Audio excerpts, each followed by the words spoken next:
Students, welcome back to my YouTube channel physics club by Shakti sir. आज के इस lecture में हम Galileo law of odd numbers के ऊपर बेस्ड सवाल करने वाले हैं। कुछ बहुत ही फंडामेंटल सवाल होंगे जिनको क्लासरूम में सीखना ही पड़ता है हमें। तो चलिए स्टार्ट करते हैं। अगर आप मेरे चैनल पे फर्स्ट टाइम विजिट कर रहे हैं तो प्लीज़ सब्सक्राइब माय चैनल। मेरे चैनल को कमेंट सेक्शन में अपना रिव्यू बताइए और जो भी टॉपिक जो भी डिस्कशन आपको चाहिए प्लीज़ मेरे से कंसर्न करिए। ठीक है, चलिए स्टार्ट करते हैं हम अपने नए टॉपिक से।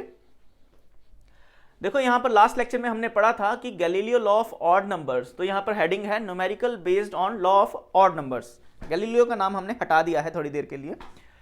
सवाल आता है, मैं आपको थोड़ा रिव्यू करवा देता हूं कि हुआ क्या था। वहां पर हुआ ये था, गैलीलियो लॉ कहता था कि जब कोई ऑब्जेक्ट इनिशियल स्पीड 0 से डाउनवर्ड डायरेक्शन में जब गिरेगा तो क्या होगा, तो वो इक्वल टाइम इंटरवल में कुछ डिस्प्लेसमेंट्स कवर करता है। First time interval, second time interval, third time interval में उसने delta x1, delta x2, delta x3 इस तरह से उसने डिस्प्लेसमेंट्स कवर की।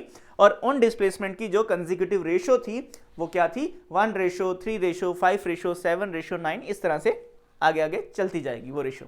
ओके, अब हमने वो समझ लिया। फिर मैंने आपको लास्ट लेक्चर में ये भी बताया था कि इसका इनवर्स वाला भी एक हमारे पास रिजल्ट बनता है कि जब डिस्प्लेसमेंट्स इक्वल हों तो टाइम की क्या क्या रेशो होगी।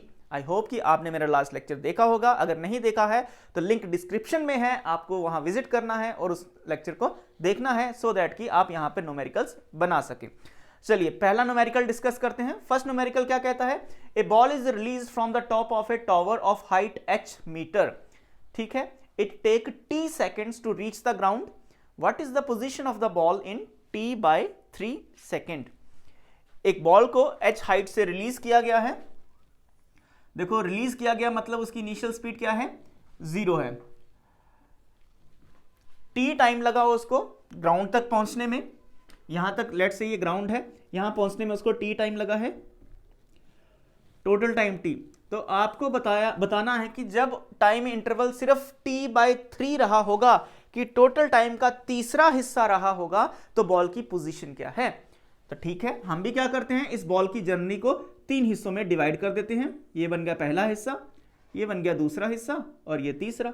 इसका मतलब कि A से B तक, B से C तक, C से D तक, यहां से लेके यहां तक आने में टाइम मैं लिख लेता हूं t/3। यहां से यहां तक आने में टाइम लिख लिया t/3। यहां से यहां तक आने में टाइम लिख लिया t/3। तो देखो ग्राउंड तक आने में कितना टाइम लग गया, टोटल टाइम करेंगे तो A से D तक आने में t टाइम हो गया। t टाइम को मैंने क्या किया, 3 हिस्सों में डिवाइड कर लिया। t/3 था, वहां से मुझे हिंट मिला कि अगर मैं टोटल टाइम को 3 हिस्सों में डिवाइड कर लूं तो ये t/3 बनेगा। आपको पूछा गया है what is the position of the ball in t/3 second. So this is the position of the ball in t/3 second. But हमें न्यूमेरिकली कैलकुलेट करना है, फोटो बना के नहीं दिखाना कि यहां पर थी बॉल। तो आपसे ये पूछा गया, अगर आप यहां, इसके 2 आंसर हो सकते हैं कि फ्रॉम द टॉप, यहां से रिलीज किया गया था वहां से कितनी दूरी पर है, या फ्रॉम द ग्राउंड, कि ग्राउंड से कितनी हाइट पर है, ये वाली पोजीशन। क्वेश्चन क्लियर है, डायग्राम क्लियर है। देखो क्वेश्चन पढ़ के अगर आप डायग्राम बना लेते हो तो आप परफेक्ट हो फिजिक्स में। अगर आपसे डायग्राम ही नहीं बन रही है, आप इस लैंग्वेज को इस तरह की डायग्राम में नहीं कन्वर्ट कर पा रहे हैं, तो आपको फिर वो कहते हैं ना कि कॉन्सेप्ट स्ट्रांग होने चाहिए। तो ये वो बात है कि आपको डायग्राम बनाना बड़ा एक्यूरेट आना चाहिए। ओके, सो हम देखते हैं कि इसके टॉप से कितनी डिस्प्लेसमेंट पे है और ग्राउंड से भी कितनी डिस्प्लेसमेंट पे। कोई दिक्कत वाली बात है नहीं।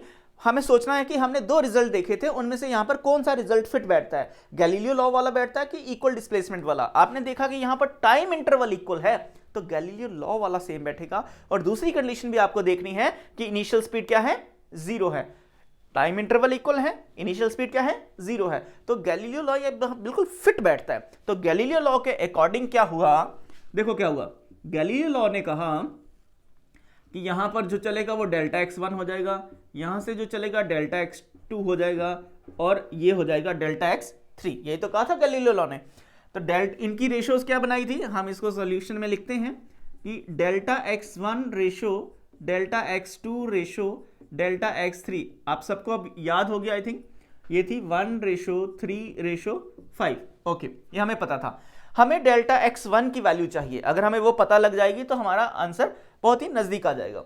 ठीक है, आपको टोटल हाइट दे रखी है, ये पूरी जर्नी यहां से लेके ए से लेके डी तक ये आपको दे रखा है, ये h है। ओके, तो जो टर्म्स आपको गिवन होती हैं उन्हीं टर्म्स में आपको आंसर देना होता है। यहाँ तो h की टर्म में आना चाहिए आंसर, यहाँ t की टर्म में आना चाहिए। तो हालांकि हमें डिस्प्लेसमेंट पूछा गया है तो h की टर्म में ही आएगा, t की टर्म में शायद ना आए। देखते हैं क्या होगा। ओके, हमें ये कैलकुलेट करना है। देखो ये भी एक तरीका है सॉल्व करने का, तो देखते हैं इसको कैसे सॉल्व करते हैं। Delta x1 divided by delta x1 plus delta x2 plus delta x3। अगर आप इस तरह से न्यूमेरिकल्स को हैंडल करते हो तो शायद न्यूमेरिकल जल्दी सॉल्व हो जाए। क्या आ जाएगा ये, डेल्टा x1 की जगह क्या है 1 लिख दिया, नीचे तीनों डिवाइड हो रहे हैं, सॉरी प्लस हो रहे हैं, प्लस कर दिया, ये कितना आ गया 1/9। ओके, ये जो है ये सम किसके बराबर, ये बराबर h। देखो delta x1 plus delta x2 plus delta x3 किसके बराबर आया, h के बराबर आया। तो इसकी जगह पे क्या लिख देंगे, इसकी जगह पे लिख देंगे h, delta x1 divided by h is equal to 1/9। तो डेल्टा x1 कितना हो जाएगा h/9। ये डेल्टा x1 कहां से शुरू था, टॉप से यहां तक, यहां से a से b तक, ये कितना आया h/9। तो from the top, from the initial position, तो ये जो डिस्प्लेसमेंट आई है मीटर्स में, ये कहां से होगी, फ्रॉम द स्टार्टिंग पोजीशन। अगर ग्राउंड से पूछ लिया जाए तो उसके बारे में भी देख लेते हैं, फ्रॉम ग्राउंड। ओके, तो फ्रॉम ग्राउंड से क्या करोगे, ग्राउंड से कितनी दूरी पर, h में से डेल्टा x1 माइनस कर देंगे तो आपको ये पता लग जाएगा ना, h में से डेल्टा x1 माइनस कर देंगे, आपको ये पता लग जाएगा कि b बॉल ग्राउंड से कितनी दूरी पर है। तो वही करना है, h माइनस h/9। तो इसको सॉल्व करोगे 8h/9 मीटर फ्रॉम ग्राउंड, ये आंसर आ गया। ये ऑप्शन आपको दिखेगा या फिर आपको ये दिखेगा, या दोनों दिखेंगे, मल्टीपल चॉइस में दोनों दिखेंगे। ठीक है, बढ़ते हैं नेक्स्ट क्वेश्चन की तरफ। देखो ये हमारे पास सेकंड न्यूमेरिकल है Galileo law of odd number के रिजल्ट्स पे। देखते हैं कि यहाँ पर किस तरह का कॉन्सेप्ट, कौन सा रिजल्ट लगना है। फर्स्ट रिजल्ट जो हमने गैलीलियो लॉ का पढ़ा था कि दूसरा, a ball is dropped from top of a tower of height h, ठीक है, it cover a distance of h/2 in the last second. अपने लास्ट सेकंड की जर्नी में उसने कितना डिस्प्लेसमेंट कवर किया है, h/2। How long does the ball remain in air, how long मतलब कितने टाइम के लिए बॉल हवा में रहा, बॉल ने h डिस्प्लेसमेंट कितने टाइम में कवर किया, ये आपसे पूछा गया। अब देखो ये जो बात पूछी गई है, पहले तो हम इस क्वेश्चन को पढ़ के एक डायग्राम से बनाते हैं कि h जर्नी उसने ट्रेवल की है। ओके, h/2 उसने, ये जो है it cover a distance of h/2 in the last second. Last second भी तो एक ही सेकेंड हुआ, समझ रहे हो मेरी बात, लास्ट सेकेंड टाइम कितना लगा, एक ही सेकेंड। जैसे मान लो कि आप 3 सेकेंड चले तो लास्ट सेकेंड कौन सा होगा, थर्ड सेकेंड। वो थर्ड सेकेंड का टाइम इंटरवल क्या था, टिक, एक ही सेकेंड था ना। तो वही बात है कि लास्ट सेकेंड में ये कितना चल गया, इधर a लिख लेते हैं, इसको b लिख लेते हैं, इसको c। देखो ए बॉल इज ड्रॉप, तो कंफ्यूज नहीं होना, ड्रॉप का मतलब रिलीज करना, इनिशियल स्पीड 0। तो यहां से जो बॉल रिलीज की गई इसकी इनिशियल स्पीड कितनी रही होगी, u इक्वल्स टू 0 रहा होगा। टोटल डिस्प्लेसमेंट कितनी है इसकी, h है, लेकिन h/2 उसने क्या किया, लास्ट सेकंड में ट्रेवल कर लिया। इसका मतलब b से लेके time taken by from b to c equals to 1 second, एक सेकेंड में लास्ट सेकेंड यहां से लेके यहां तक 1 सेकेंड लगा। अब ये अगर हमें ये पता लग जाए डेल्टा t1 a से b और डेल्टा t2 b से c, ये तो हमें पता है। 1 सेकेंड, कौन सा रिजल्ट लगेगा, देखो क्या चीज कांस्टेंट है, यहां पर डिस्प्लेसमेंट का इक्वल इंटरवल बैठ रहा है, ये भी h/2 है, ये भी h/2 है। आपको h/2 ये कहा गया इन द लास्ट सेकंड। देखो क्या क्या हिंट बैठी, एक तो लास्ट सेकंड से ये पता लगा कि यहां से लेके यहां आने में 1 सेकंड लगा, ठीक है। आपको यहां से लेके यहां तक का ये टोटल टाइम निकालना है, ये टाइम आपको पता है, ये टाइम कैलकुलेट करना है। अगर आपको ये टाइम पता लग गया, उसमें से 1 सेकंड प्लस कर देंगे, आपको टोटल टाइम पता लग जाएगा। ये h/2 गिवन है, h में से h/2 माइनस करेंगे तो ये h/2 हो जाएगा। इसका मतलब ये भी h/2 हो गया, ये भी h/2 हो गया, तो ये इक्वल इंटरवल पे सवाल बन गया, जो मैंने आपको गैलीलियो लॉ की डेरिवेशन के बाद सिखाया था कि जब डिस्प्लेसमेंट इक्वल होती है तो टाइम की क्या रेशो होगी। तो यहां पर डेल्टा T1 और डेल्टा T2 वाली रेशो का रिजल्ट यूज होगा। ओके, तो क्या रिजल्ट थे वो, delta T1 ratio delta T2। I hope कि आपको याद होगा क्या लिखा था हमने, √1 माइनस √0 रेशो √2 माइनस √1, ये रिजल्ट लिखा था हमने। इस रिजल्ट को यूटिलाइज करना है क्योंकि हमें डेल्टा टी की कैलकुलेशन करनी है, डेल्टा T1 की, यह है डेल्टा T1। इसकी कैलकुलेशन देखते हैं क्या की जाएगी, delta T1 divided by delta T2 equals to, यह आएगा √1 डिवाइडेड बाय √2 माइनस √1, ऐसा लिखा जाएगा। इसको थोड़ा सा और रीअरेंज करते हैं, √1 को तो हम ऐसे लिख देते हैं 1, ये हो जाएगा √2 माइनस 1। ओके, √2 प्लस 1 से मल्टीप्लाई कर रहे हैं और डिवाइड कर रहे हैं इस तरह से। ओके, तो ये डिनोमिनेटर में आइडेंटिटी बन गई a minus B, a plus B, A square minus B square वाली आइडेंटिटी बन गई। ये हो गया √2 plus 1 divided by A square minus B square. √2 का स्क्वायर करोगे तो 2 आ जाएगा ना, A square minus B square, 1 का स्क्वायर 1 ही होगा, तो 2 माइनस 1 क्या आ जाएगा, 1 आ जाएगा। तो क्या रिजल्ट आया, delta T1 divided by delta T2 equals to √2 plus 1 divided by, ये रिजल्ट आया। अब डेल्टा T2 था कितना, डेल्टा T2 कितना था, यहां से लेके यहां तक कितना टाइम था, 1 सेकेंड था। ओके, इसकी जगह भी 1 पुट कर देंगे, चलो इसकी जगह भी 1 पुट कर दिया, तो डेल्टा T1 कितना आ गया, √2 प्लस 1, ये आ गया डेल्टा T1। बट हमें पूछा क्या गया, how long does the ball remain in air, कि यहां से लेके यहां तक कितना टाइम लगा। हमने ये कैलकुलेट कर लिया, उसमें ये टाइम ऐड कर देंगे, इसमें ये टाइम ऐड कर देंगे, ये टाइम कितना है, 1 सेकेंड है।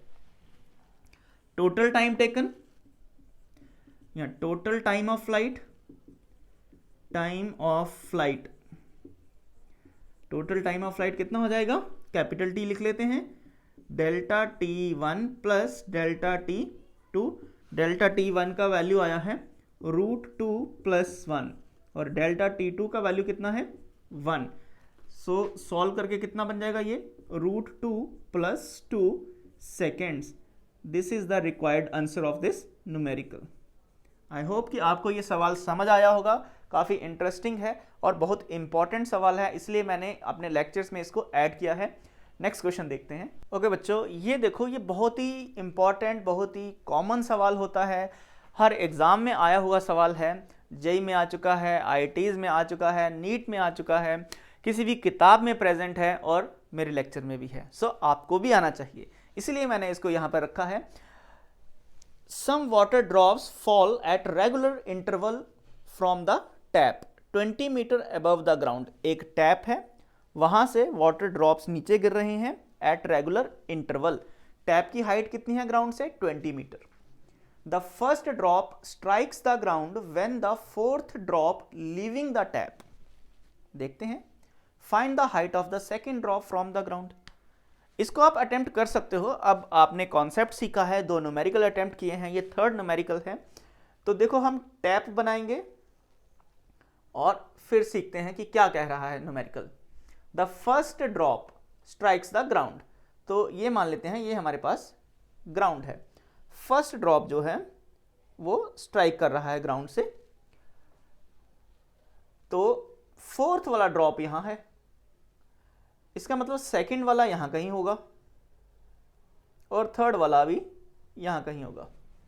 तो फर्स्ट वाला तो ग्राउंड के साथ है, ये हो गया सेकंड, ये है थर्ड और ये है फोर्थ। ऐसी सिचुएशन है। ओके, अब क्वेश्चन के अकॉर्डिंग चलते हैं कि ये जो टोटल हाइट आपको दे रखी है, इट इज 20 मीटर, ये 20 मीटर है। आपसे पूछा क्या गया है, height of the second drop from the ground, और रेगुलर इंटरवल के बाद ये नीचे गिर रहे हैं। आपसे ये पूछा गया है ये चीज कितनी होगी, ये डिस्प्लेसमेंट कितना होगा, ये पूछा गया आपसे। ठीक है, रेगुलर टाइम इंटरवल है तो Galileo law of odd number बड़ी आसानी से लगेगा। टैप यहां से वाटर ड्रॉप्स क्या हो रहे हैं, रिलीज हो रहे हैं, इनिशियल स्पीड कितनी हो जाएगी 0, और टाइम इंटरवल क्या है, रेगुलर है। दोनों कंडीशन सेटिस्फाई हो रही हैं, गैलीलियो लॉ का यहां पर हम रेशो वाला रिजल्ट अप्लाई कर सकते हैं। ओके, रेशो वाला रिजल्ट अप्लाई करेंगे तो हम देखेंगे ये जो डिस्प्लेसमेंट रही होगी, फिर ये डिस्प्लेसमेंट रही, फिर ये रही, इसको लिखा गया डेल्टा x1, इसको लिखा गया डेल्टा x2, इसको लिखा गया डेल्टा x3। आपसे तो सेकेंड ड्रॉप की पोजीशन पूछी गई फ्रॉम ग्राउंड, तो आपको डेल्टा x3 के बारे में पूछा गया है ना। तो डेल्टा x3 के बारे में जब हमें कैलकुलेशन करनी है तो जैसे अभी हमने पहले अपने दो न्यूमेरिकल्स में अप्रोच लगाया था, इसमें भी वैसा अप्रोच अगर लगाएंगे तो आसानी से सॉल्व हो जाएगा। और भी तरीके होते हैं, आप simple equations of motion use करके भी इसको सॉल्व कर सकते हैं। कैसे करेंगे, आप कंसीडर कर लें कि ये जो टाइम इंटरवल है इक्वल टाइम इंटरवल है, उसको आप डेल्टा टी रख सकते हैं, डेल्टा टी, ये delta T delta T delta T, तो टोटल टाइम कितना हो गया 3 टाइम्स ऑफ डेल्टा टी। फिर आपको डेल्टा टी निकालना पड़ेगा, फिर न्यूमेरिकल को आगे बढ़ाएंगे। थोड़ा सा अलग दिमाग लगता है, लेकिन जिस पैटर्न को हम फॉलो कर रहे हैं रेशो वाले को, उसको अगर मैं फॉलो करूं तो देखो कैसे करेंगे। हमारे पास रिजल्ट क्या होता है, delta x1 ratio delta x2 ratio delta x3 is equals to 1:3:5, ये रिजल्ट होता है। हमें इसकी कैलकुलेशन करनी है डेल्टा x3 की, क्या करेंगे, ये देखो ये है डेल्टा x3, तो डेल्टा x3 यहां लिखिए, यहां पर लिखिए delta x1 plus delta x2 plus delta x3, ऐसे। डेल्टा x3 के कॉरस्पॉन्डिंग क्या है 5 है, 5 divided by 1 plus 3 plus 5, solve करेंगे ये कितना आ जाएगा 9। इसका मतलब हमारे पास आ गया डेल्टा x3 डिवाइडेड बाय इन तीनों का सम, इन तीनों का सम क्या है, इन तीनों का सम क्या है भाई, दिख रहा है सबको, कितना है 20 है, क्वेश्चन में गिवन है। तो यहां क्या लिखेंगे 20 इक्वल्स टू 5/9। सबको आंसर मिल गया, दिख रहा है सबको आंसर, कितना आंसर आएगा, 20 को 5 से मल्टीप्लाई करेंगे तो कितना हो जाएगा 100 डिवाइडेड बाय 9 मीटर, ये आएगा आपका रिक्वायर्ड आंसर। आई होप कि आपको ये न्यूमेरिकल्स पसंद आए होंगे। मैंने 3 न्यूमेरिकल आपके सामने रखे, कंप्लीट कॉन्सेप्ट रखा, उनकी डेरिवेशन रखी है। मैं अपने लेक्चर में इतना ही रखूंगा, वैरायटी बहुत होती है सवालों की, सारे सवाल मैं एक लेक्चर में कंप्लीट नहीं कर पाऊंगा, सारे सवाल मैं अपने चैनल पे नहीं डाल पाऊंगा। आपको क्या सीखना है, कॉन्सेप्ट बेस्ड न्यूमेरिकल सीखने हैं और कॉन्सेप्ट सीखने हैं। सीखने के बाद क्या करना है, नोट्स बनाने हैं, उसको मेमोराइज करना, उसको याद करना, उसको अंडरस्टैंड करना है, सो दैट कि आपको जब पूछा जाए कि क्या आपको मोशन अंडर ग्रेविटी आता है, क्या बोलोगे, हाँ आता है। मोशन अंडर ग्रेविटी बहुत ही आसान होता है, बहुत ही आसान होता है। अगर आपने जितना मैंने कंटेंट डाला है वो आपको समझ आ गया है, उसको अच्छे से आप नोट्स बनाओगे, आपके लिए हलवा लगेगा। ये आसान चीज़ होती है। मिलते हैं नए कुछ मटेरियल के साथ नए लेक्चर में, तब तक के लिए शब्बा खैर। नया साल आपको बहुत बहुत मुबारक हो। नए साल में आप जितने भी कॉम्पिटिटिव एग्जाम में पार्टिसिपेट करें, सारे के सारे क्लियर करें, फिजिक्स से आपका डर हटे, ये मेरा आपके लिए एक आशीर्वाद है। Bye bye, see you in the next lecture.